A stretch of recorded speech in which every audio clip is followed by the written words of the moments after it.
Iginiit ni Vice President Sara Duterte na hindi raw dapat humindi si Pangulong Bongbong Marcos sa hamong dapat siyang magpa-drug test.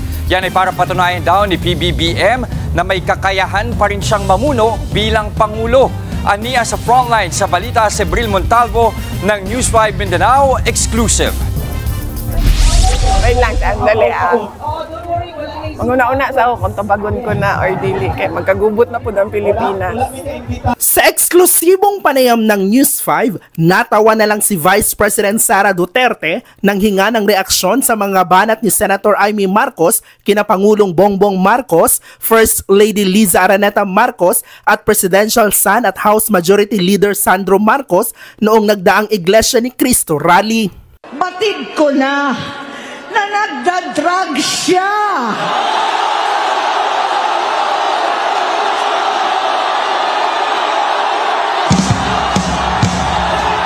Nalaman ko at ng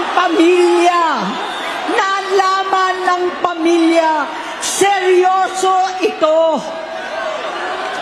Minsan, kami ng Presidential Guard at Metro Gompa ang naglilinis tuwing nagpa-party po sila.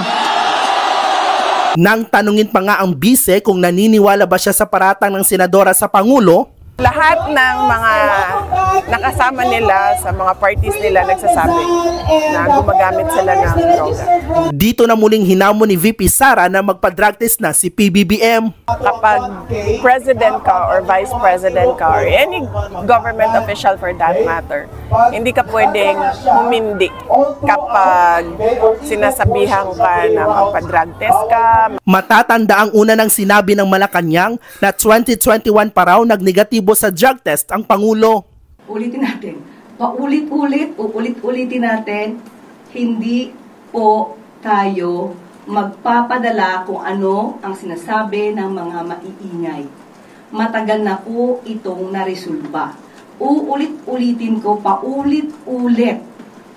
Ang Pangulo po ay malinis at ang Pangulo po ay hindi magpapadala sa anumang pag-uudyo. Samantala, tumanggi namang sumagot ang bise sa tanong kung handa ba siyang pumalit kay PBBM sakaling mapatalsik ito sa pwesto. Yan ang hindi ko muna sasagutin kasi magkakagulo tayo niyan. Una nang pinabulaanan ni VP Sara ang pagkakadawit sa umuugong na destabilisasyon laban sa administrasyong Marcos. Pero ang palasyo, pinaiimbestigahan na sa Armed Forces of the Philippines ang mga ulat tungkol dito. May sagot naman si VP Sara sa pagpapaaresto sa mga sangkot sa malawakang katiwalian sa flood control projects. Sa lahat ng mga sinasabi ng administrasyon na kanilang kakasuhan at ikukulong ay to see is to believe.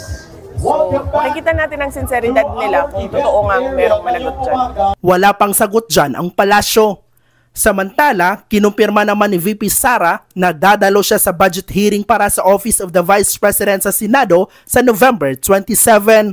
Nagbabalita mula sa Frontline, Bril Montalvo, News 5. Mga kapatid, Jess De Los Santos po ang inyong kasangga sa paghahatid ng balita para sa may alam at may pakialam. Para sa tuloy-tuloy na makabuluhang balitaan, mag-follow at mag-subscribe na sa social media pages ng News 5.